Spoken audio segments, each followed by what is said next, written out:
नमस्कार साथियों, न्यूडान क्लासेस में आपका हार्दिक स्वागत है। हम लोग पढ़ रहे थे वेटनरी मेडिसिन। अभी तक हमने पढ़ा टर्मिनोलॉजी, डायग्नोसिस, प्रोग्नोसिस, थेरेपेटिक्स, उसके बाद में क्लासिफिकेशन ऑफ डिजीज़, और अब हम पढ़ेंगे bacterial disease. Bacterial disease, viral disease, rickettsial disease, protozoal disease, हम इनको कैटेगरी वाइज धीरे धीरे करके पढ़ते जाएंगे। तो आज हम एकदम नया टॉपिक स्टार्ट कर रहे हैं, बैक्टीरियल डिजीज़। और नो डाउट इसमें बहुत सारी डिजीज़ ऐसी होंगी जहाँ पर कहीं ना कहीं आप कोई ना कोई क्वेश्चन जरूर बनेगा। इन डिजीज़ से क्वेश्चन बनेगा, प्लस हमने आपको इतना short and sweet matter available करवाया है जो कि पिन पॉइंट वहाँ से एकदम से क्वेश्चन बनकर आएगा। तो आप लोग रेडी रहिए। आज अपन पढ़ते हैं बैक्टीरियल डिजीज़। बैक्टीरियल डिजीज़ के अंदर अपने पास जो सबसे पहली डिजीज़ आती है वो है ब्रुसेलोसिस।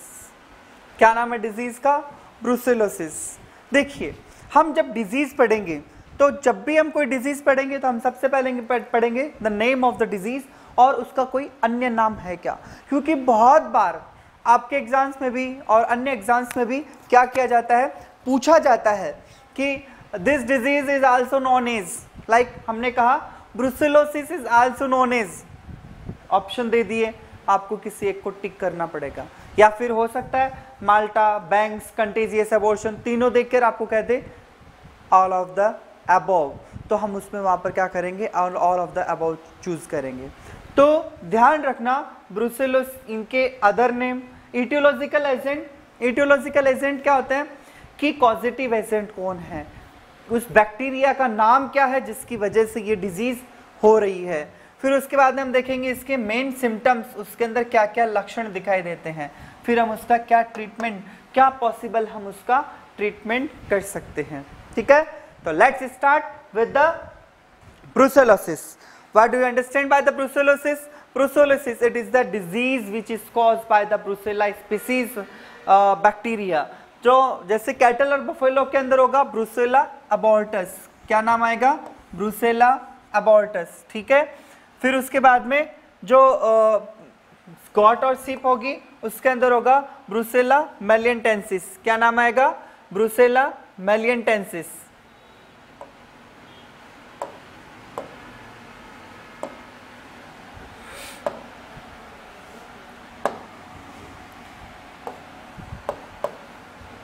इसके बाद में आएगा कौन सा?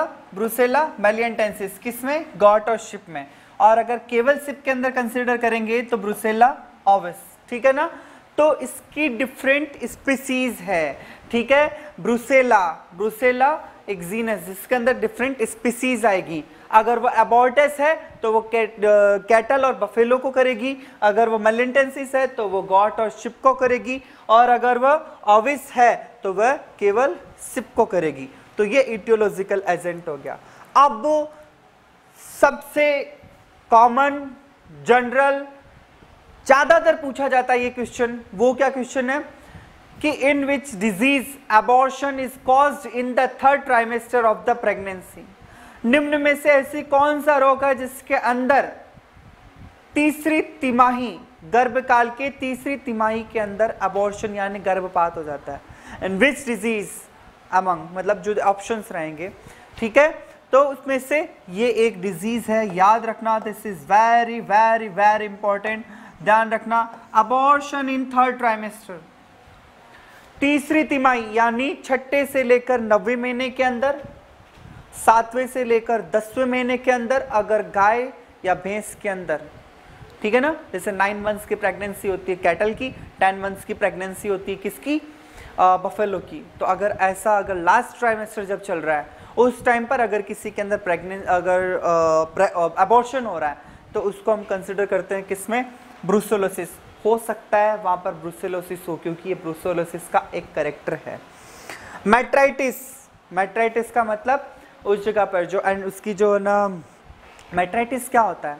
The inflammation of the uterus, जो उसका बच्चेदानी है, जो गर्भाशय है, जो यूट्रस है, उसके अंदर क्या हो गया? इन्फेक्शन हो गया, उसके अंदर इन्फ्लामेशन हो गई, तो उसको क्या कहते हैं? मेट्राइटिस। कैसा फ्लूइड आएगा, कैसा डिस्चार्ज आएगा? Grace white discharge, grey colour का, व्हाइटिस जो डिस्चार्ज आएगा। म्यूकोपुलरिन डिस्चार्ज फ्रॉम वेजाइना, म्यूको मतलब म्यूकस और उसके अंदर पस, म्यूको मतलब जैसे स्लेस्मा मतलब एकदम से इसे गाढ़ा गाढ़ा सा डिस्चार्ज आएगा और उसके अंदर पस रहती है, तो म्यूकोपुलरिन डिस्चार्ज फ्रॉम वेजाइना। ऑर्काइटिस जो टेस्टिकल्स होते हैं, टेस्टिकल्स उनमें सूजन आ जाती है, नॉर्मल टेस्टिकल साइज इतनी है तो वो सूज के इतने बड़े हो जाएंगे, तो ऑर्काइटिस इन मेल एनिमल यानी जो बुल है, ठीक है, बुल उनके अंदर क्या हो जाएगा, ऑर्काइटिस हो जाता है। ऑर्काइटिस इंपॉर्टेंट, मेल के अंदर अगर कभी पूछ ले तो। आर्थराइटिस, जॉइंट्स होते हैं आर्थराइटिस, लाइक दिस जॉइंट है ना, घुटने का जॉइंट, उन जॉइंट्स के अंदर अगर इन्फ्लामेशन हो जाए तो वो क्या कहलाता है, आर्थराइटिस। तो ये भी इस बीमारी का लक्षण है। इसमें मतलब ऐसी कंडीशन हो जाती है कई बार तो आप समझे कि ब्रुसेलोसिस का जो अफेक्टेड एनिमल होता है ना, वो खड़ा है तो खड़ा ही रहेगा और बैठ जाता है तो बैठ जाता है, मतलब उसका इतना भयंकर उसके पेन होने लग जाता है, ठीक है। फिर उसके बाद में it is a zoonotic disease. Now zoonotic disease की बात अपन पहले कर चुके हैं। जूनोटिक डिजीज कौन सी डिजीज होती है, जूनोटिक डिजीज जो डिजीज इंसान से जानवरों में और जानवर से इंसान में, यानी the disease which is transfer from human to animal और एनिमल टू ह्यूमन, जो ट्रांसफर हो सकती है, ठीक है ना, उनको अपन जूनोटिक डिजीज कहते हैं। तो ध्यान रखना, कई बार क्वेश्चन ये भी आता है विच वन इज जूनोटिक डिजीज, आप ऑप्शन दे दिए 4, ठीक है ना, तो आपको भेजे में यहाँ सेव करके रखना है। लाइक हम कोई भी चीज़ को सेव करके रखते हैं ना कंप्यूटर में, वैसे अपने यहाँ पर सेव कर लो इसके इंपॉर्टेंट पॉइंट्स में। सबसे पहला इसका अबॉर्शन 3rd ट्राइमेस्टर के अंदर, ये एक जूनोटिक डिजीज़ है और मेल के अंदर ऑर्काइटिस होता है। ये कुछ स्पेसिफिक पॉइंट्स हैं जो कि जहाँ से क्वेश्चन आते हैं नॉर्मली, ठीक है ना, तो ध्यान रखना कि यह एक जूनोटिक डिजीज़ है। अब क्यों ब्रुसेला का ऑर्गेनिज्म, देखिए होता क्या, आप थोड़ा सा मैं इसको एलॉबरेट करता हूँ। हुआ क्या, जब भी किसी, देखो कैसे तो होगा कोई ना, मतलब ये ब्रुसेला का ऑर्गेनिज्म एंटर कर गया बॉडी के अंदर, ठीक है, वो किसी भी रूट से उसने एंटर किया होगा, है ना। अब वो एंटर होने के बाद वाया ब्लड होते हुए वो क्या करता है, कैसे भी करके यूट्रस तक पहुंचता है। यूट्रस तक कब पहुंचेगा, और खास करके प्रेगनेंसी के टाइम पर कैसे पहुंचता है कि प्रेगनेंसी के टाइम पर जो Brucella organism special affinity towards erythritol sugar which present in pregnant animal uterus, pregnant animal का जो यूट्रस होता है उसके अंदर एक इरिथ्रोटोल शुगर बनती है। इरिथ्रोटोल शुगर की तरफ उसका बहुत अच्छा अट्रैक्शन रहता है, किसका, ब्रुसेला एबॉर्टस का, यानी ब्रुसेला ऑर्गेनिज्म का। तो इरिथ्रोटोल शुगर की तरफ अट्रैक्ट होते हुए उधर की तरफ बढ़ता है और वह यूट्रस के अंदर एंटर हो जाता है। यूट्रस के अंदर एंटर होने के बाद वो क्या करता है, धीरे धीरे सारी शुगर को कंज्यूम करना स्टार्ट करता है और उस वहाँ पर जो बच्चा पल रहा है उसको भी नुकसान पहुँचाना शुरू कर देता है। तो इसके अंदर देखिए, या तो 6 से 9 महीने के अंदर, मतलब लास्ट जो ट्राइमेस्टर है उसके अंदर अबॉर्शन हो जाएगा, या फिर आप ये भी देखेंगे कि पूरा टाइम होने के बाद बच्चा हो रहा है तो बच्चा एकदम कमजोर होगा, रिटेंशन ऑफ प्लेसेंटा। एक याद रखना, यहाँ पर ये चीज लिखी नहीं है, ब्रुसेला के केसेस के अंदर आपको आरओपी भी देखने को मिलता है, रिटेंशन ऑफ प्लेसेंटा। ब्रुसेला के केसेस के अंदर आरओपी, रिटेंशन ऑफ प्लेसेंटा, यानी जड़ गिरती नहीं है, टुकड़े टुकड़े होकर गिरेगी, तो ऐसी कंडीशन भी आपको देखने को मिलेगी और उसके अंदर से बहुत सड़ांध आती है, गंध आती है बहुत अजीब सी। तो ये इसके मेन अपन देखेंगे तो किसकी वजह से हुआ, इसमें क्या क्या कैरेक्टर्स आए, तो आप ध्यान रखना, abortion in 3rd trimester, mucopurulent discharge from vagina, orchitis, zoonotic disease, retention of placenta.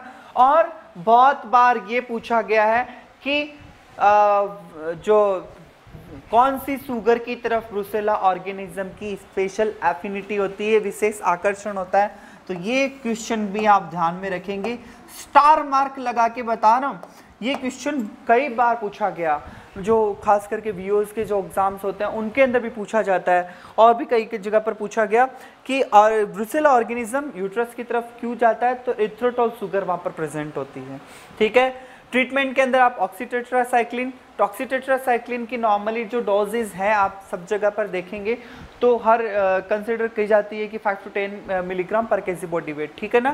Penicillin इसके अंदर देते हैं अपन 12,000 इंटरनेशनल यूनिट पर केजी बॉडी वेट। स्ट्रेप्टोमाइसिन दे सकते हैं। टेस्ट होता है इसका brucella milk ring test, heart test, plate agglutination test, complement fixation test, standard agglutination test. मतलब आप ये मान के चलिए यहाँ से जनरली क्वेश्चन नहीं आता है, आ जाए तो केवल आप टेस्ट का ध्यान रखना, और वो भी केवल इसका, ये बहुत इंपॉर्टेंट है। टेस्ट के अंदर जो है ब्रुसेला मिल्क रिंग टेस्ट, ठीक है ना। ओके, तो ये वाला है एक, ये याद रखना, बाकी ये इतने कोई इंपॉर्टेंट नहीं है। अब इस पिक्चर को देखिए जानवर के जो आगे है यहाँ पर स्वेलिंग आ जाती है, घुटनों पर, घुटनों में स्वेलिंग आ जाती है जानवर के, ठीक है ना। अब देखिए जानवर के घुटनों में स्वेलिंग आ जाती है, आर्थराइटिस जानवर के अंदर क्लियरली विजिबल होने लग जाता है। तो ये मैंने आपको एक ब्रुसेलोसिस बताया। ब्रुसेलोसिस को मैं एक बार रिपीट करता हूं, बहुत ध्यान से सुनना। Brucellosis, this is caused by Brucella abortus in the cattle and buffalo, Brucella melitensis जो कि गोट और शिप के अंदर जिम्मेदार होता है, ब्रुसेला ओविस जो कि केवल शिप के अंदर जिम्मेदार होता है। इसको माल्टा फीवर, बैंक्स डिजीज या कंटेजियस एबॉर्शन के नाम से भी जाना जाता है। इसके सिम्टम्स क्या आते हैं? सिम्टम्स में आप ध्यान रखिए, थर्ड ट्राइमेस्टर के अंदर अबॉर्शन हो जाएगा। पहला ऑर्काइटिस होता है मेल एनिमल के अंदर, आर्थराइटिस हो सकता है, घुटनों में सूजन आना, ठीक है, और इसमें रिटेंशन ऑफ प्लेसेंटा भी देखी जाती है, और इसके अलावा इरिथ्रोटोल शुगर की तरफ इस ऑर्गेनिज्म की स्पेशल एफिनिटी रहती है, ये आप ध्यान रखेंगे। ओके, अब अपन नेक्स्ट की तरफ चलते हैं। अब अपना है black quarter. Black quarter disease क्या है? ब्लैक क्वार्टर, क्वार्टर का मतलब पीछे का हिस्सा ना, एक कोई हिस्सा जिसके अपन बात करते हैं, जो फोर क्वार्टर, हाइंड क्वार्टर होता है। तो अदर नेम क्या है? Black leg, quarter ill, emphysematous gangrene और सिम्प्टोमेटिक एंथ्रेक्स। नाम याद रखना, नाम में क्या क्या है? Black leg, quarter ill, emphysematous gangrene, symptomatic anthrax, नाम ध्यान रखना। अब इसका एटियोलॉजिकल एजेंट है क्लॉस्ट्रीडियम चाउवेई, ठीक है, Clostridium chauvoei. It is an gram positive organism. क्या है? Gram positive organism. तो यहां पर ये इंपॉर्टेंट है, मैं सबके लिए नहीं पर स्पेसिफिकली हम जब हमने देखा अपने एक्सपीरियंस के बेस पर बताते हैं कि ये जो है कई बार ही पूछा जाता है कि which one is the causative agent of black quarter, which one is the etiologic agent of black quarter. तो आप क्या ध्यान में रखेंगे? क्लॉस्ट्रीडियम चाउवेई, ठीक है ना, that is the etiological agent of black quarter. Symptoms क्या दिखाएंगे? एम्फाइजीमेटस स्वेलिंग और crepitating sound are heard upon palpation of heavy muscles, especially muscles of shoulder and hind quarters। ये लाइन, ये देखिए। अब आप इस जानवर की पिक्चर देखिए, ये क्या है? इसका हाइंड क्वार्टर, पीछे की ये जो मसल्स है ये, ठीक है ना। तो अब इसकी जो पीछे की मसल्स होती है या फिर जो आगे की, कई बार आगे भी देखा जाता है, heard upon palpation of heavy muscles, specially shoulder, जो जानवर खड़ा है उसके ये शोल्डर की मसल, या फिर जो हिप, जो पीछे हिप वाली मसल्स होती है, वहाँ पर क्या होगा? जब आप ऐसे दबाएंगे, ठीक है ना, जब आप ऐसे दबाते हैं तो आपको कैसा, जैसे अपन पेपर क्रश करते हैं ना, पेपर क्रश करने पर कैसी आवाज आती है? देखिए,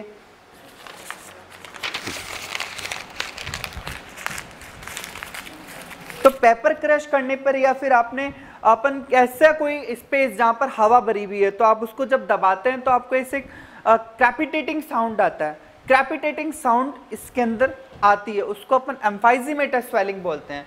जहाँ पर भी अपन को क्रैपिटेटिंग साउंड आता है, यानी जब आप उसको दबा रहे हैं तो चपट चपट की आवाज आ रही है, ठीक है, तो उसको crepitating swelling on your crepitating sound are heard upon palpation of heavy muscles. Heavy muscles कौन सी? स्पेसिफिकली जो थाई रीजन की है या फिर जो शोल्डर रीजन की है, स्पेशली जो शोल्डर और हाइंड क्वार्टर की है। ये वाली देखिए, ये मसल्स है, आगे वाली मसल्स है। क्रेपिटेटिंग sound occurs due to gas accumulation in affected area। तो उस जगह पर क्या होता है? बैक्टीरिया की वजह से उस एरिया की जो मसल्स है उनके अंदर गैस भर जाती है, तो गैस भरने की वजह से जब हम दबाते हैं उसको तो वहां पर क्रेपिटेटिंग साउंड आता है, ठीक है। और उस जगह को जब काटा जाता है, when a cut made on that affected muscles, black coloured blood ooze out from that area. तो वहां पर जब आप एक कट लगाएंगे, इस जगह पर आप कट लगाते हैं तो काले रंग का ब्लड आपको बाहर आते हुए दिखाई देगा, और वो मसल्स भी डार्क कलर की दिखाई देती है। तो लिसन केयरफुली अगेन कि आप कैसे पहचानेंगे?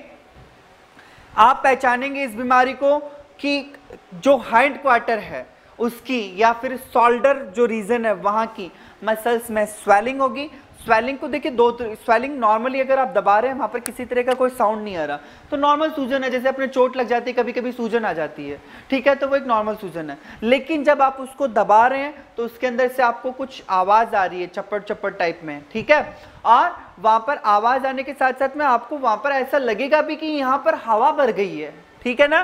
तो अगर आपको ऐसा फील हो रहा है तो तब हम क्या मानेंगे कि हो सकता है उस जानवर को क्या हो गया है, ब्लैक क्वार्टर हो गया है। आप उस जगह को कट करेंगे तो वहां पर ब्लैक कलर की मसल्स दिखाई देगी और वहां पर ब्लैक कलर का ब्लड भी ऊज आउट होता हुआ दिखाई देगा। ट्रीटमेंट आप खास करके क्लॉस्ट्रीडियम जो ग्रुप है उसके अंदर पेनिसिलिन सबसे बेस्ट काम करता है। तो पेनिसिलिन 10,000 to 20,000 इंटरनेशनल यूनिट पर केजी इंट्रामस्कुलर, टेट्रासाइक्लिन और मेट्रोनिडाजोल ये हम दे सकते हैं। तो देखिए ये इसकी थाई मसल्स है यहाँ, ये सॉरी इसका जो हाइंड क्वार्टर है इसकी जो ये मसल्स है यहाँ पर क्या हो गया, इसके स्वेलिंग आई और ये फिर धीरे धीरे जानवर क्या होता है, स्वेलिंग इतनी ज़्यादा होती है जानवर लंगड़ा के चलता है, ब्लैक फ्लैग या फिर खड़ा होना ही बंद हो जाता है, इतना भयंकर इसके पेन होता है ना। तो ये एक ऑल एंड सॉल, इसको एम्फाइजीमेटस गैंग्रीन भी इसी वजह से बोला क्योंकि यहाँ पर गैस की सूजन रहती है और धीरे धीरे वहाँ की मसल्स खत्म होना शुरू हो जाती है, खत्म हो जाती है, ठीक है। नेक्स्ट डिजीज है ब्रैक्सी, अदर नेम है इसका ब्रेड शॉट, ठीक है। इसका इटियोलॉजिकल एग्जेंट है ब्रैक्सी का Clostridium septicum. Mainly disease of lambs यानी भेड़ के बच्चे ना, उनके नॉर्मली डिजीज होती है blood and stomach ache are main signs, high fever and death. इसके अंदर जो ब्रैक्सी है जो उनके मेमने जो होते हैं, मेमने या फिर हम बात करते हैं जो लैम्प है उसके अंदर आपको हाई फीवर दिखाई देगा। हाई फीवर होने के साथ में उसको आफरा ब्लॉट आएगा, एकदम से उसका पेट को फुला हुआ दिखाई देगा और उसको पेट दर्द होगा, अब जमीन पे पड़ के पेट पे लाते मारेगा, तड़फड़ाएगा और फिर उसके बाद उसकी डेथ हो जाएगी। यहाँ पर आप जो भी मैंने कहा क्लॉस्ट्रीडियम वाला जो ग्रुप है उसके अंदर पेनिसिलिन सबसे बेस्ट काम करती है। तो क्लॉस्ट्रीडियम की अगर कोई भी डिजीज है लाइक टिटनेस है, लाइक वहाँ पर एंटेरोटॉक्सीमिया है, या फिर हम बात कर रहे थे ब्लैक क्वार्टर की, या फिर हम बात करते हैं किसकी, ब्रैक्सी की, तो वहाँ पर बहुत अच्छा काम करेगा पेनिसिलिन, ठीक है। इसके बाद आता है malignant oedema. Malignant oedema, oedema कौन क्या होती है, स्वेलिंग होती है जिसको अपन देखिए दो तरह की, अगर ट्यूमर की कोई स्वेलिंग होती है ना तो उसको जब आप दबाते हैं तो वहाँ पर आपकी अंगुली का निशान नहीं बनता, लेकिन इडिमेटस जो भी स्वेलिंग होती है ना उनको जब आप दबाओगे तो वहाँ पर आपकी अंगुली का निशान बन जाएगा। तो मैलिग्नेंट इडिमा अदर नेम क्या है इसका, बिग हेड डिजीज और गैस गैंग्रीन, है ना। क्या है, बिग हेड डिजीज और गैस गैंग्रीन। इसका इटियोलॉजिकल एजेंट है क्लॉस्ट्रीडियम नोवियाई, ठीक है ना, Clostridium novyi. Skin becomes dark and tense, है ना, स्किन जानवर की जो स्किन होती है वो एकदम से डार्क कलर की हो जाती है, black colour, dark black colour की हो जाएगी, ठीक है। इसके साथ ही साथ उसमें एकदम से एकदम खिंचाव दिखाई देगा, टेंस मतलब तनी हुई स्किन दिखाई देगी, एकदम से तनी हुई, ठीक है। हाई फीवर आएगा, spasm, tetany in muscle, swelling in head, जो उसका हेड होगा वहां पर आपको स्वेलिंग दिखाई देगी और हेड में स्वेलिंग आने की वजह से इसका दूसरा नाम दिया गया बिग हेड डिजीज। तो ये जो ध्यान है ये ध्यान में रखना, कई बार मैलिग्नेंट इडिमा नहीं पूछा जाता, ये पूछा जाता है big head disease is caused bye, तो वो हो जाएगा क्लॉस्ट्रीडियम नोवियाई, पूछा जा सकता है big head disease is caused bye और क्लॉस्ट्रीडियम नोवियाई। सिम्टम्स, स्किन डार्क हो जाएगी, टेंस हो जाएगी, स्पाज्म, हाई फीवर होगा, तेज बुखार आएगा, स्पाज्म और टिटेन इन मसल्स, है ना। तो मसल्स के अंदर क्या हो जाएगी, एकदम से ऐठन आ जाएगी और एकदम अकड़न आ जाएगी मसल्स के अंदर, ठीक है। तो जैसे ये जो कंडीशन होती है एकदम से मसल्स में, जैसे हैंड अगर सीधा होकर रह गया, अकड़ गया, एकदम से अकड़ना, टिटेनी क्या होती है, अकड़ जाती है एकदम से, ठीक है ना। तो मसल्स में अकड़न आ जाती है और सर के अंदर सूजन आ जाती है। Penicillin G 20,000 to 40,000 international unit हम उसमें दे सकते हैं। बॉचुलिज्म, तो बॉचुलिज्म क्या है आप देखिए, अदर नेम है इसका लिम्बरनेक, पोल्ट्री के अंदर इसको लिम्बरनेक कहा जाता है, ठीक है। कैटल में इसको लॉयंस डिजीज कहा जाता है, क्या कहा जाता है, लॉयंस डिजीज। अब इसके इटियोलॉजिकल एजेंट है क्लॉस्ट्रीडियम बोचुलाइनम। Clostridium botulinum. ठीक है, अब सिम्टम्स क्या आएंगे? Paralysis in ascending order, start from hind limbs to neck. तो बोट्यूलिज्म क्या है? Cause of death is paralysis in neck muscles, excessive salivation, trunk protrude out from the mouth. ठीक है ना। तो बोट्यूलिज्म के अंदर क्या होता है? इन जनरल जो ये बैक्टीरिया है क्लॉस्ट्रीडियम बोट्यूलाइनम, ये एक विष स्रावित करता है, टॉक्सिन स्रावित करता है, और मेनली वो टॉक्सिन जिम्मेदार होता है किसी भी प्रकार की मृत्यु के लिए या किसी भी प्रकार के लक्षण के लिए। ठीक है ना। तो ये कहता है कि क्या लक्षण दिखाई देंगे?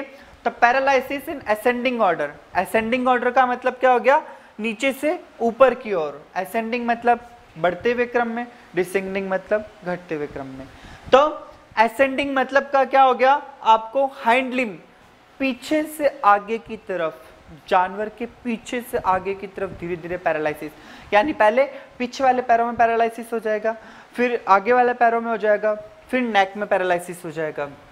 ठीक है, और जब नेक की मसल्स हैं उनमें पैरालिसिस हो जाएगा तो सांस आना जाना बंद हो जाएगा। तो एनॉक्सिया की वजह से क्या हो जाएगी? जानवर की डेथ हो जाती है। Cause of death is paralysis in neck muscles, excessive salivation होगा, बहुत ज्यादा सलाइवेशन होता है, टंग जो होती है वो मुंह से बाहर निकल जाती है। देखिए इसके टंग बाहर हो गई। मैंने कहा आपको क्लॉस्ट्रीडियम है तो पेनिसिलिन आप दे सकते हैं, 12,000 इंटरनेशनल यूनिट पर KG IM।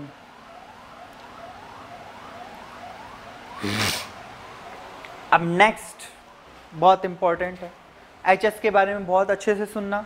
HS haemorrhagic septicaemia, Hindi में इसे गलघोंटू भी कहते हैं।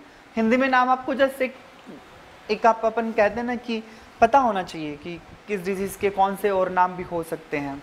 तो इसका अदर नाम है सिपिंग फीवर, स्टॉकयार्ड डिजीज, बारबोन। ठीक है, तो सिपिंग फीवर भी इसको कहते हैं, स्टॉकयार्ड डिजीज भी बोलते हैं और बारबोन भी बोलते हैं। Haemorrhagic septicaemia caused by the Pasteurella multocida. Pasteurella multocida इसका फुल नेम है बैक्टीरिया का, ये ग्राम नेगेटिव है। HS को हमने पर एक्यूट डिजीज के अंदर कंसिडर किया था। तो हाई फीवर आता है, एकदम से खाना पीना बंद कर देता है, प्रोफ्यूज नेजल डिस्चार्ज, बहुत ज्यादा नाक से डिस्चार्ज आता है, और इतना ज्यादा आता है कि देखो होता क्या है इसके अंदर, है ना। आपने देखा swelling of throat region, recumbency and death within 10 to 72 hours, है ना। अब इसके अंदर क्या होता है, ध्यान से सुनना कि जानवर क्या होता है, उसके ये जो रीजन है गले का, ये देखिए ये यहाँ से लेकर उसके गले में, मैंने केस देखे जहाँ पर एकदम भयंकर वाली सूजन आ जाती है, जानवर को सांस नहीं आता, वो नाक से खींच खींच के सांस लेता है, तो ऐसे लेता है लगता है जैसे खराटे लेता है। तो इसीलिए कहा कि डिफिकल्ट और स्नोरिंग रेस्पिरेशन, है ना, खराटे ले रहा हो जैसे कोई जोर, जैसे खींच खींच के सांस लेता है। पेनफुल रेस्पिरेशन होता है क्योंकि गला क्या हो गया गले में स्वेलिंग आ गई। स्वेलिंग आने की वजह से क्या हो जाता है, जो ये ट्रेकिया है ना, श्वास नली, इस पर दबाव पड़ता है। इस पर अगर दबाव पड़ेगा तो सांस लेने में तकलीफ होगी, तो क्या होगा फिर, खींच खींच के सांस लेना पड़ता है। ठीक है ना, तो डिफिकल्ट ब्रीदिंग होती है, प्रोफ्यूज नेजल डिस्चार्ज, रिकम्बेंसी मतलब एक साइड पड़ जाएगा और फिर उसकी डेथ हो जाएगी। याद रखना sulphadimidine is the drug of choice हम कह सकते हैं, या फिर सल्फाडिमिडीन इसमें बहुत अच्छा काम करती है। 130 से 150 mg पर केजी बॉडी वेट। स्ट्रेप्टोपेनिसिलिन भी काम करेगी और सल्फा ट्राइमेथोप्रिम भी काम करेगी, ये इसमें दे सकते हैं अपन। ठीक है, नेक्स्ट अपने पास दो बीमारियां आएगी, एक एक्टिनोबैसिलोसिस आएगी, एक एक्टिनोमाइकोसिस आएगी। दोनों को अपन कंपैरेटिव स्टडी करके भी देख सकते हैं और थोड़ा थोड़ा आप लोग ध्यान में भी रखें, है ना। तो एक्टिनोबैसिलोसिस दैट इज कॉज्ड बाय एक्टिनोबैसिलस लिग्निरियसी। क्या, एक्टिनोबैसिलस लिग्निरियसी। ठीक है ना, तो ये इसका कॉजेटिव एजेंट है, लेकिन उससे पहले इसके अन्य नाम के अंदर इसका कोई लक्षण छिपा हुआ है। देखिए, इसको वुडन टंग भी बोलते हैं, इसको टिम्बर, वुड और टिम्बर एक ही बात होती है ना, टिम्बर टंग भी बोलते हैं, बिग हेड भी बोलते हैं। क्यों बोलते हैं आप इस बात को समझिए। ठीक है, तो वुडन टंग क्यों कह रहे हैं, वुडन टंग इसलिए कह रहे हैं क्योंकि इसमें जीभ एकदम कठोर हो जाती है, एकदम लकड़ी नुमा हो जाती है और वो बाहर की तरफ आ जाती है। देखिए जिब में स्वेलिंग आ जाएगी, लकड़ी की तरह हो जाएगी, एकदम से जानवर जिब को बाहर निकाल लेता है, इसीलिए इसको वुडन टंग या फिर टिम्बर टंग या बिग हेड बोलते हैं, है ना। अब इसका इटियोलॉजिकल एजेंट आप ध्यान रखेंगे, एक्टिनोबैसिलस लिग्निरियसी, एक्टिनोबैसिलस लिग्निरियसी। इसकी अगर कोई एक्यूट फॉर्म है तो उसके अंदर स्वेलिंग आएगी, टंग में आपको दिखाई दे रहा है, जीभ के अंदर स्वेलिंग आ जाएगी। Lymph nodes of head region, जो जीभ यानी यहाँ के आसपास की जो भी लिम्फ नोड्स होगी, है ना, हेड के अंदर, ठीक है, यहाँ की, कान के पास की जो भी लिम्फ नोड्स होगी, उनमें स्वेलिंग क्लियरली विजिबल दिखाई देगी। क्या करेगी? क्लियरली विजिबल वहां पर स्वेलिंग दिखाई देगी, ठीक है। अब ये एक ही बात है ना, स्वेलिंग इतनी ज्यादा आ जाती है, प्रोट्रूजन ऑफ टंग कह रहा है। प्रोट्रूजन ऑफ टंग का मतलब हो गया कि है ना, जीभ में इतनी ज्यादा स्वेलिंग आ जाती है कि जानवर जीभ को बाहर की तरफ निकाल देता है, जीभ जो है बाहर की तरफ आ जाती है। च्यूइंग मूवमेंट्स, और वो उसको च्यूइंग मूवमेंट्स का मतलब हो गया जीभ बाहर की तरफ आ जाती है तो भी जानवर क्या करता है, ऐसे झाग बनाता रहता है, थोड़ा थोड़ा मुंह हिलाता रहता है। Inability to take food and water, of course जीभ में इतनी भयंकर स्वेलिंग होती है कि उसके न तो कुछ खाया जाता है न कुछ पिया जाता है, और बहुत ज़्यादा सलाइवेशन होता है, बहुत ज़्यादा सलाइवेशन होता है। क्रॉनिक में लिम्फ नोड्स जो होती है, जो यहाँ की हेड के आसपास जितनी भी लिम्फ नोड्स होती है, उनमें स्वेलिंग आ जाती है, उनमें सूजन आ जाती है और उनमें एब्सिस बन जाती है, यानी उनके अंदर पस का फॉर्मेशन होने लग जाता है, वहाँ पर एब्सिस बन जाते हैं लिम्फ नोड्स में। तो आप लोग ध्यान से सुने, एक्टिनोबैसिलस पॉजिटिव एजेंट है, एक्टिनोबैसिलस लिग्निरियसी, और वुडन टंग, टिम्बर टंग, ठीक है, इसके दूसरे नाम है। जीभ में एकदम से सूजन आ जाती है, जीभ लटक के बाहर आ जाती है, जो टंग है वो प्रोट्रूड आउट हो जाती है, लिम्फ नोड्स है उनमें स्वेलिंग आ जाती है। ध्यान रखना, फेस के आसपास के, हेड के आसपास की जो लिम्फ नोड्स है।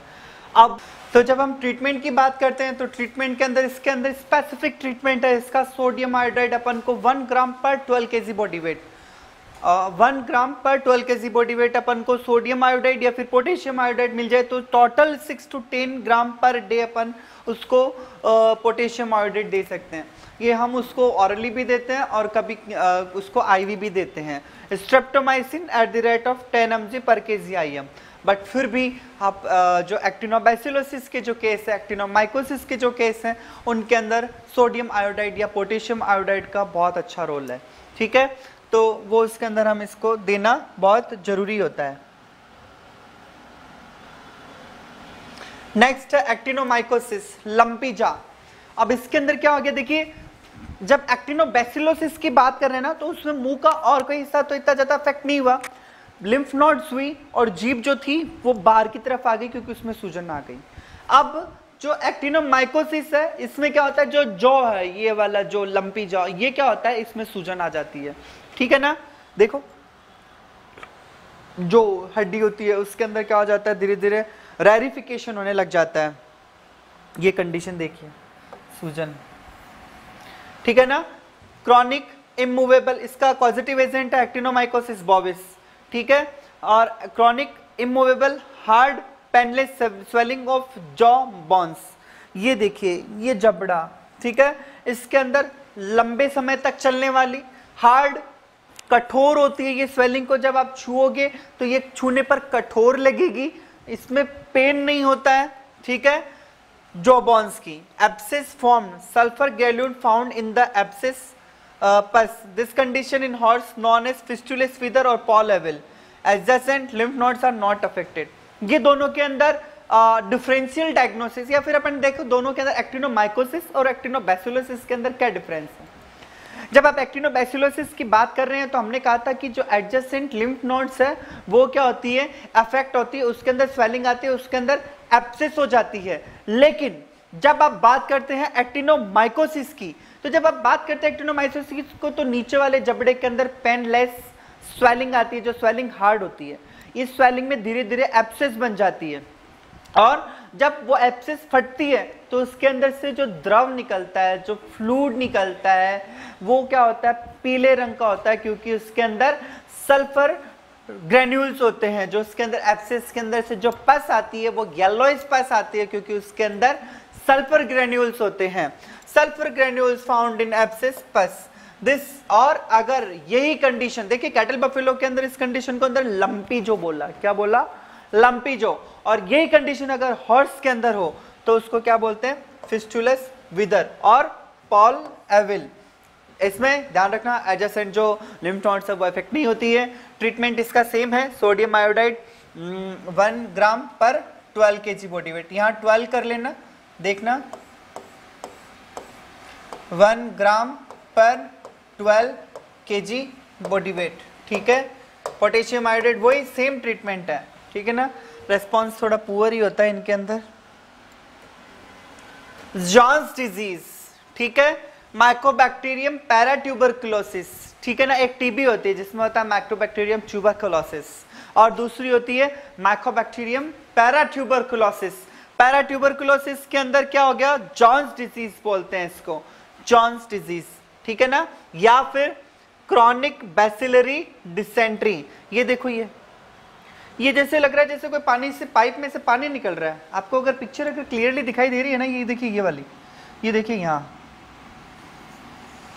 ये इसके जैसे कोई, इसको बोलते हैं शूटिंग डायरिया। शूटिंग डायरिया में क्या होता है, जैसे कोई पानी के पाइप के अंदर से पानी की धार आती है ना, वैसे एकदम से फर्र करते हुए इसमें क्या आता है, डायरिया होता है, ठीक है। तो इसको क्रॉनिक बैसिलरी डिसेंट्री, क्रॉनिक मतलब आपने सारी दवाइयां दे दी फिर भी वो डिसेंट्री जो उसकी है, वो जो उसको दस्तें लग रही है, वो ठीक नहीं हो रही है, ठीक है ना। तो सिम्टम्स क्या आएंगे, क्रॉनिक डायरिया, आप बहुत लंबे समय तक डायरिया चलता है, मैं भी कंटिन्यूअस रिटेंट, आपने दवा दी 2-4 दिन ठीक हो गया, फिर डायरिया हो गया, फिर आपने दवा दी 2-4 दिन ठीक हो गया, फिर डायरिया हो गया। तो क्रॉनिक डायरिया हो सकता है वो रेगुलर हो, और हो सकता है कि वो इंटरमिटेंट हो। इंटरमिटेंट का मतलब रुक रुक कर होने वाला डायरिया। कॉरुगेशन और थिकनिंग ऑफ इंटेस्टाइन, जो इंटेस्टाइन होती है, जो आंतें होती है, इंटेस्टाइन होती है, उसके अंदर क्या हो जाती है, थिकनिंग हो जाती है। वो क्या होती है, वो मतलब क्या कह सकते हैं हम उसको, वो थोड़ी टाइट हो जाती है, हम ऐसा कह सकते हैं। थिकनिंग मतलब मोटी हो जाती है ना। सब मैंडिबुलर इडिमा, ऑफ कोर्स ये जो सब मैंडिबुलर, यहाँ पर इस जगह पर जानवर के स्वेलिंग दिखाई देती है, ठीक है ना। तो सब मैंडिबल, क्योंकि ये मैंडिबल है, इसके यहाँ पर अगर जानवर के स्वेलिंग दिखाई देगी तो submandibular oedema. Progressive emaciation and death, तो ये जो डायरिया लगातार जब चलता रहता है तो बॉडी से बहुत सारी चीज़ों की कमी हो जाती है, तो शरीर धीरे धीरे ग्रेजुअली प्रोग्रेसिवली क्या हो जाता है, कमजोर हो जाता है, इमेशिएटेड हो जाता है, और फिर फाइनली क्या हो जाती है, एनिमल की डेथ हो जाती है। स्ट्रेप्टोमाइसिन सल्फेट 50 mg पर kg बॉडी वेट इसके ट्रीटमेंट में देते हैं। तो ये एक नाम है क्रॉनिक बैसिलरी डिसेंट्री। ये क्वेश्चन पूछा जा सकता है कि which disease is also known as chronic bacillary dysentery, तो जॉन्स डिजीज, या फिर Johne's disease is also known as paratuberculosis, chronic bacillary dysentery, both of the above, none of the above। तो both of the above answer जाएगा, याद रखिएगा।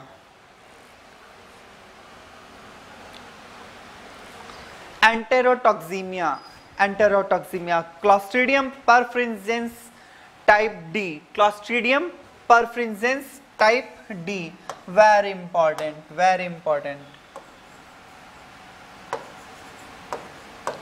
Very important. Clostridium perfringens type D, इसको pulpy kidney disease, very important. ये पूरी disease important है, इसको एक एक लाइन को बहुत अच्छे से पढ़ना। एंटेरोटॉक्सीमिया से आए साल क्वेश्चन आते हैं, ऑलमोस्ट सारी वैकेंसीज में एंटेरोटॉक्सीमिया से एक आधा क्वेश्चन आता ही है, तो बहुत अच्छे से पढ़ना। कहीं भी पॉजिटिव एजेंट पूछ लिया, कभी कोई साइन सिम्टम दे दिया, कभी यही पूछ लिया कि which disease is also known as pulpy kidney disease, तो एंटेरोटॉक्सीमिया, या फिर enterotoxaemia is also known as pulpy kidney disease, है ना।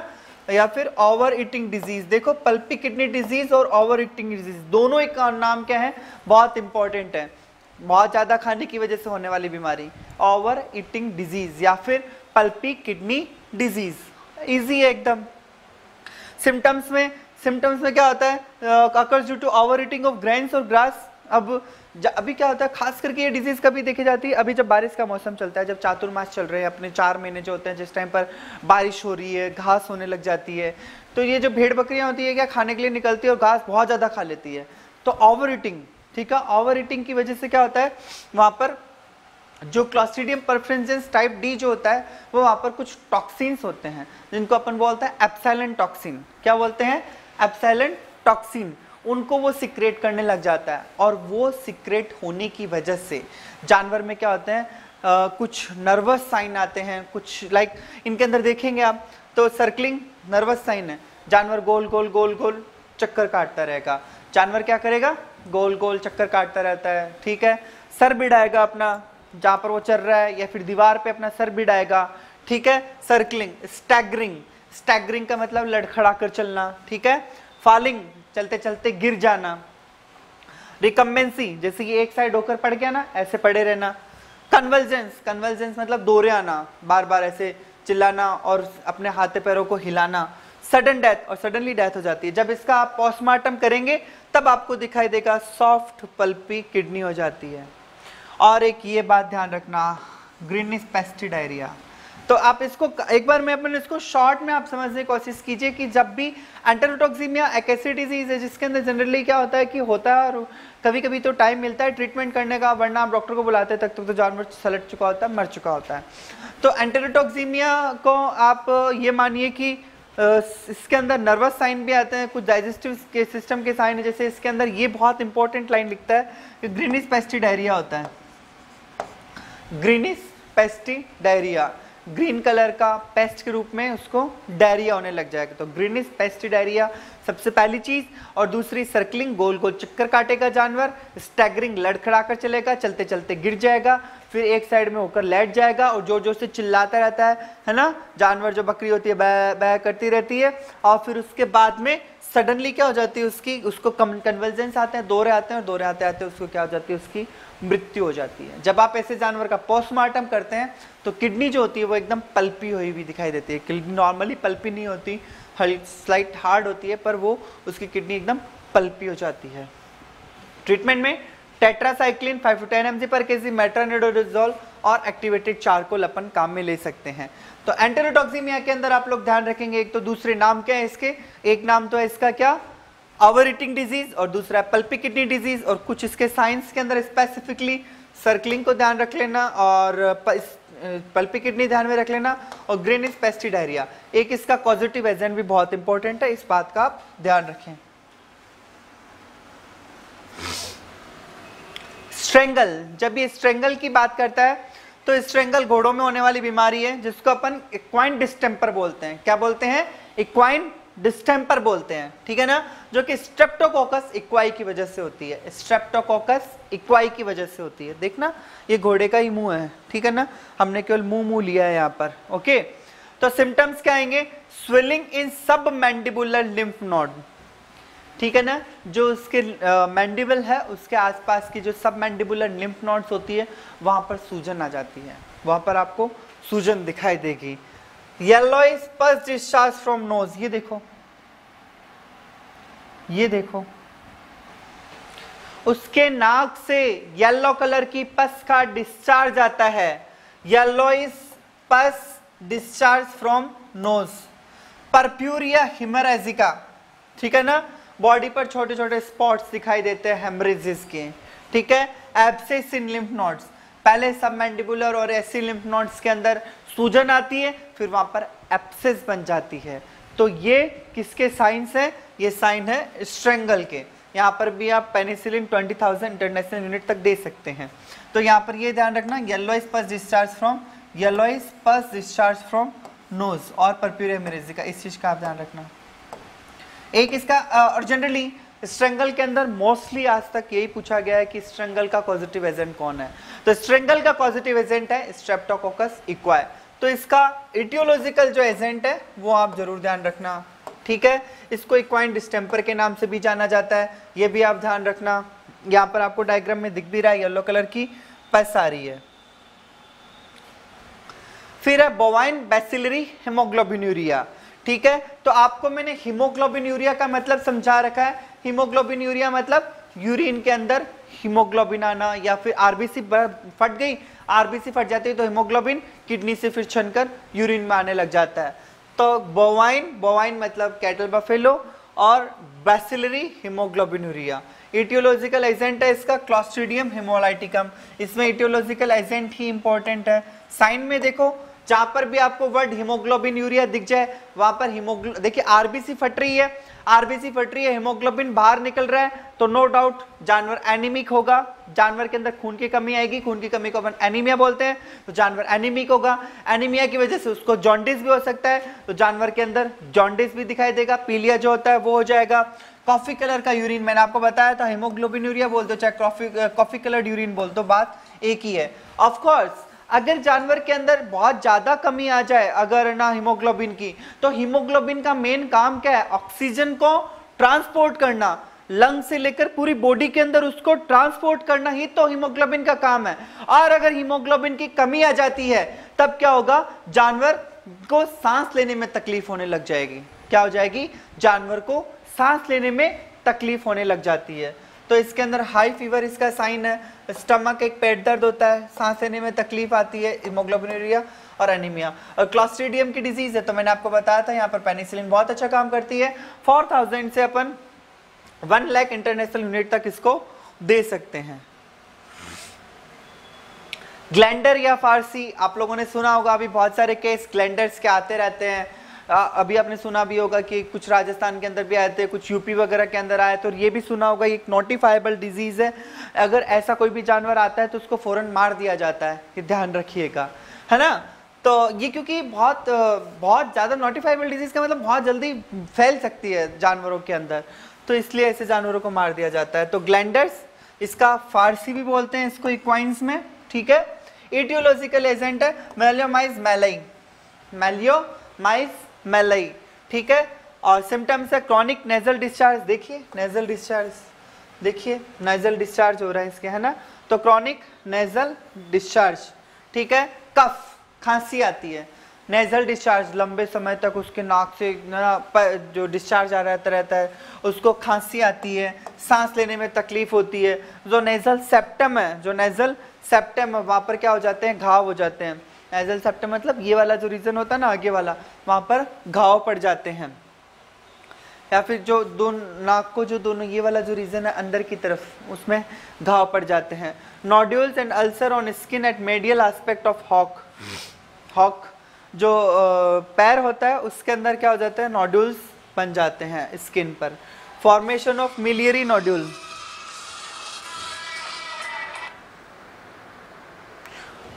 फॉर्मेशन ऑफ मिलियरी नोड्यूल, इन सब चीज़ों का फॉर्मेशन हो जाता है। तो देखिए आप डिस्चार्ज वगैरह आ रहा है पिक्चर्स के अंदर, देखिए आप, ठीक है। और ये वाला जो रीजन है यहाँ पर भी स्वेलिंग आ जाती है। Affected animals are to be destroyed as per glanders and farcy act.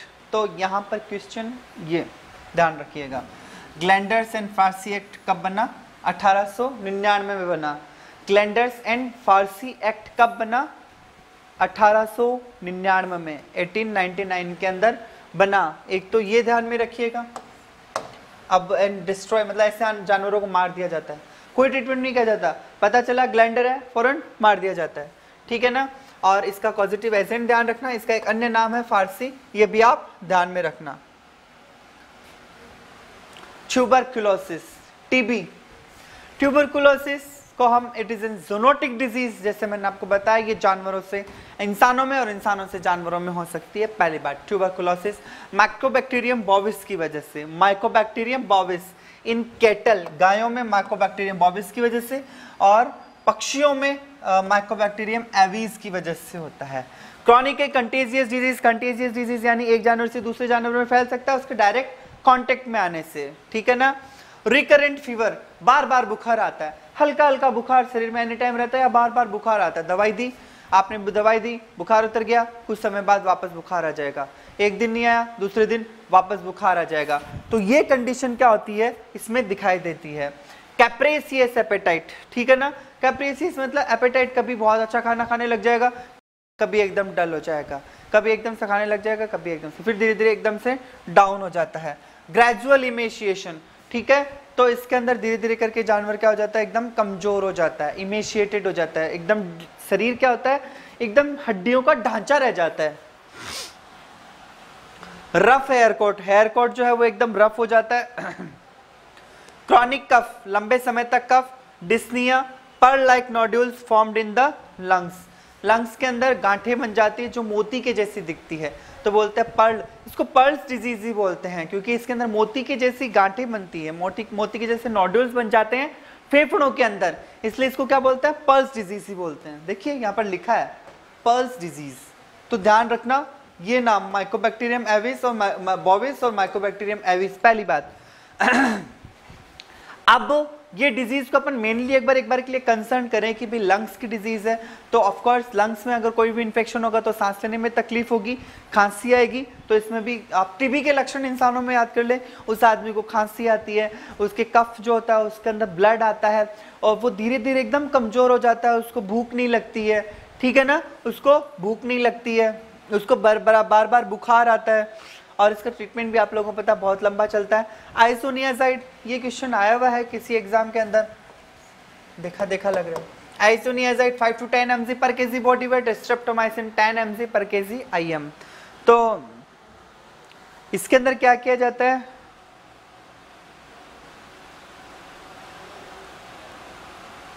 ये जो है डिजीज है ना, तो इसके अंदर क्या किया जाता है, एक टेस्ट किया जाता है, उसको ट्यूबरक्लिन टेस्ट बोलते हैं। ट्यूबरक्लिन टेस्ट के अंदर क्या किया जाता है, एक इंजेक्शन लगाया जाता है नेक पर, अगर नेक में स्वेलिंग वगैरह आ गई तो इसका मतलब कि ना वो पॉजिटिव है, और अगर स्वेलिंग वगैरह नहीं आई तो वो क्या हो गया, नेगेटिव एनिमल होता है। देखिए जैसे यहाँ पर इसके नेक में 2 बार लगाया, डबल टेस्ट किया इसका, दोनों बार स्वेलिंग नहीं आई है ना, इसके हल्की स्वेलिंग आई तो इसको डाउटफुल बोल दिया। और इसको देखो पूरा गौर से देखेंगे आप तो यहाँ पर देखिए कितनी बड़ी स्वेलिंग दिखाई दे रही है, तो ये एनिमल पॉजिटिव है। तो ट्यूबरकुलिन टेस्ट होता है ट्यूबरकुलोसिस के लिए, ट्यूबरकुलिन टेस्ट होता है, ठीक है ना, याद रखना। लेप्टोस्पायरोसिस, लेप्टोस्पायरोसिस डिजीज जो है इसका दूसरा नाम है विल्स डिजीज,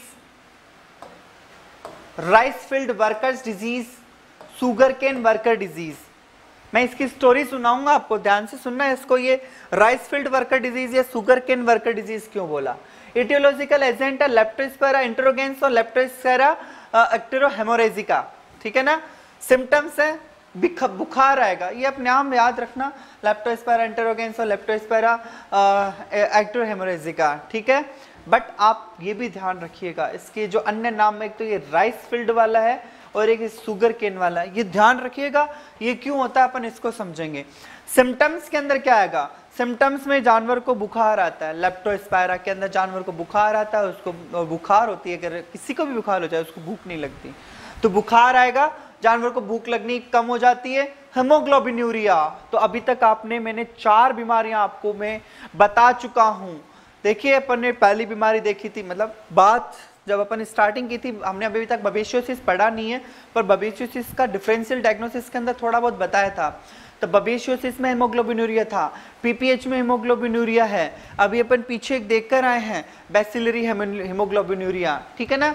तो वहां पर भी क्या है, हीमोग्लोबिन्यूरिया, एक लेप्टोस्पायरा, इसके अंदर भी हीमोग्लोबिन्यूरिया है।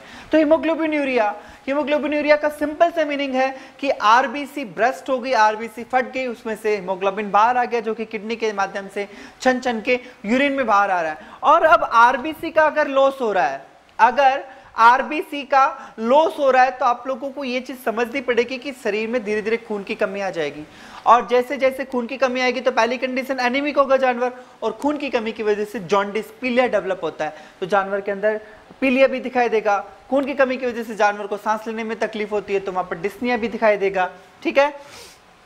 हीमोग्लोबिन्यूरिया, एनीमिया, हीमोगैलेक्सिया ये एक अलग से है, ये ध्यान रखना। ये कहता है लेप्टोस्पायरा जिसको होता है उसके दूध में खून आने लग जाता है। हीमोगैलेक्सिया, गैलेक्सिया वर्ड का मतलब मैंने बताया था, that is related with the milk, तो उसके दूध में खून आने लग जाएगा, येलोइश क्लॉटेड ब्लड मिल्क।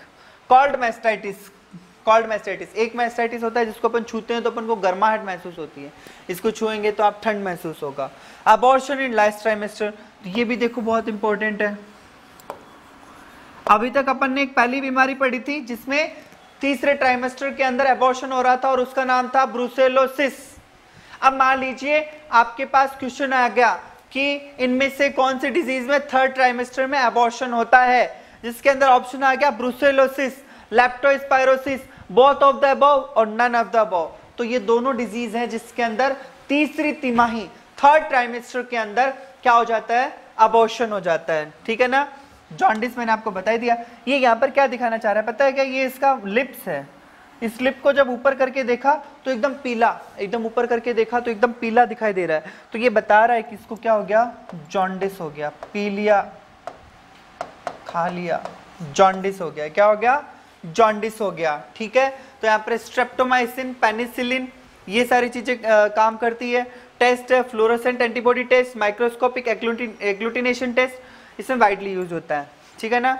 अब ये बीमारी जो है जहां पर राइस फील्ड के जो वर्कर्स होते हैं, जहां पर पानी का भराव होता है, उस जगह पर ये ज्यादा होती है, क्योंकि ये बीमारी के अंदर क्या होता है, इसके फैलने के कुछ कारण होते हैं, जैसे कि यूरिन के अंदर इसका सिक्रेशन होता है, कुछ इसके अंदर ना जो क्या कह सकते हैं अपन, रेट्स भी जो कुछ हद तक जिम्मेदार होते हैं, तो वहां पर उसके कुछ जो बैक्टीरिया वहां पर पड़े रहते हैं, ठीक है ना। ये लेप्टोस्पायरा वहां पर प्रेजेंस रहता है, और पानी की वजह से जब वहां पर वो काम करने खेतों में पानी के अंदर जाते हैं तो वो उनके अंदर प्रवेश कर जाता है लेप्टोस्पायरा, ठीक है ना, जानवरों के अंदर भी प्रवेश कर जाता है। तो ये क्या डिजीज हो गई, Leptospira rice field worker disease और शुगर केन वर्कर डिजीज, जहां पर भी जिन खेतों के अंदर पानी का भराव किया जाता है वहां पर ये डिजीज हो सकती है, ध्यान रखना।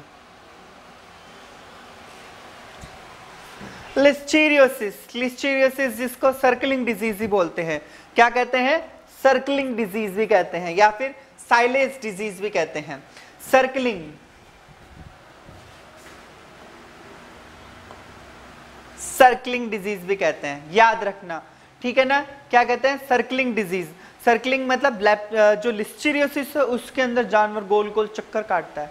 नर्वस साइन, सर्कलिंग का मतलब अगर कोई गोल गोल चक्कर काट रहा है तो उसकी क्या, मेंटल नर्वस साइन दिखा रहा है तो नर्वस साइन आते हैं। साइलेज डिजीज भी कहते हैं।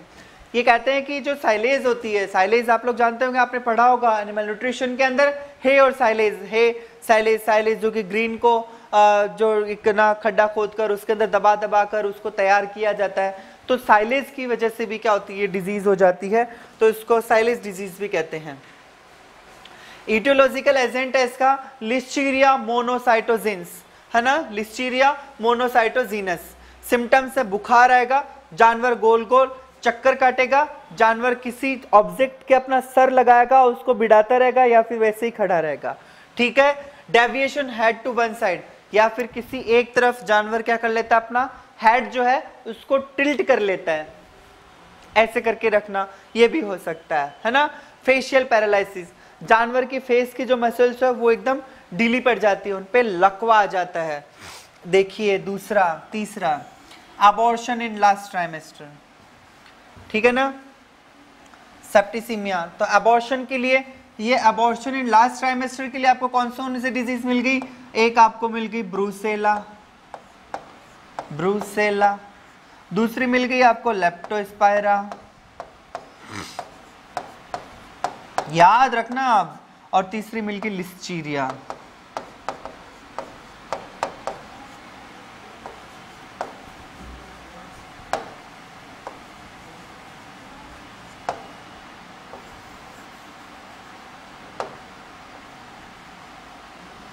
ठीक है ना।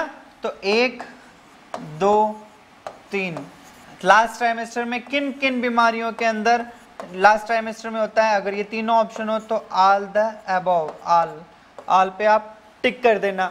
Abortion in last trimester is caused in which disease, और ऑप्शन आ गया ब्रुसेलोसिस, सेकंड आ गया लेप्टोस्पायरोसिस, और थर्ड आ गया लिस्टीरियोसिस। तो ऑप्शन जाएगा ऑल ऑफ द अबव, ठीक है ना। आप इसके अंदर क्लॉट टेट्रासाइक्लिन 10 mg पर केजी वेडी वोट दे सकते हैं, पेनिसिलिन 44,000 इंटरनेशनल यूनिट IM दे सकते हैं। टेस्ट है हेमेटोलॉजिकल एग्जामिनेशन और सीरोलॉजिकल टेस्ट अपन इसके लिए लगा सकते हैं। ये याद रखना है इसके दोनों नाम, सर्कलिंग डिजीज, इसमें चक्कर गोल गोल चक्कर काटते रहते हैं जानवर, और ज्यादा साइलेज खाने की वजह से होता है, अच्छी बैड साइलेज होती है उसके खाने की वजह से।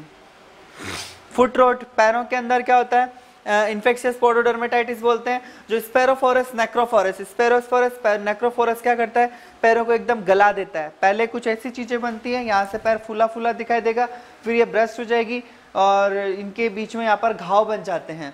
इसमें भी बुखार आएगा, जानवर खाना पीना एकदम कम कर देता है, पैरों में दर्द होता है, पैर लंगड़ा लंगड़ा के चलेगा, लैमनेस आ जाएगी, necrosis and ulceration of interdigital space.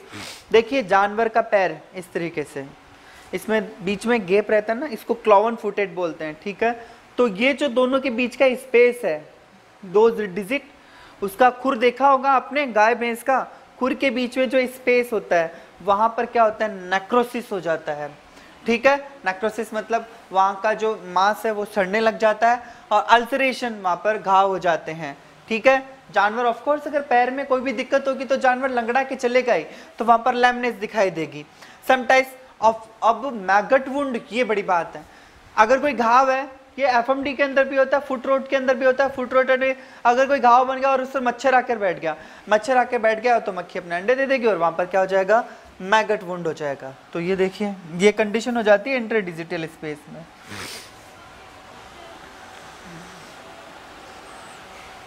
Tetracycline 5 to 10 mg पर केजी बॉडी वेट अपन इसमें दे सकते हैं।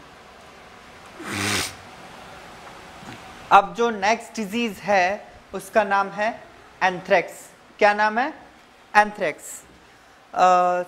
आई विश कि अपन एंथ्रेक्स नेक्स्ट क्लास में पढ़ते हैं। आज के लिए अपन इतना ही लेते हैं, नेक्स्ट क्लास अपन एंथ्रेक्स से स्टार्ट करेंगे। Thank you.